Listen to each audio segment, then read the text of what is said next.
जगदलपुर के भाटागुंडा गांव में वहां के विधायक रेखचंद करीन जनहित के कार्य। अवैया विधानसभा चुनाव ला दिखत कांग्रेस लगातार अलग अलग शहर और गाँव में जनसंपर्क अभियान चलावत है। यही कड़ी में रविवार के दिन में जगदलपुर के विधायक और संसदीय सचिव रेखचंद जैन ब्लॉक मुख्यालय के गांव भाटागुंडा में जाके सरकारी योजना के हितग्राही मन से मुलाकात करीन और उनला योजना के फायदा के बारे में जानकारी दीन। ए बेरा में रेखचंद जैन कहिन कि राज्य सरकार के जम्मो योजना महिला, गरीब, आदिवासी, किसान और युवा मन के कल्याण बर शुरू करे गए है।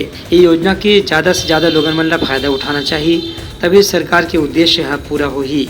ये कार्यक्रम के दौरान नवा योजना के बारे में जौन हितग्राही मन ला जानकारी नहीं है उमन से दरखास्त गोलो भरवाए गिस और उमन मन ला जानकारी दे गिस। ये कार्यक्रम में रेखचंद जैन के साथ में कांग्रेस के स्थानीय पदाधिकारी और कार्यकर्ता मन घलो शामिल हुई। Bureau report, Uttarakhand news.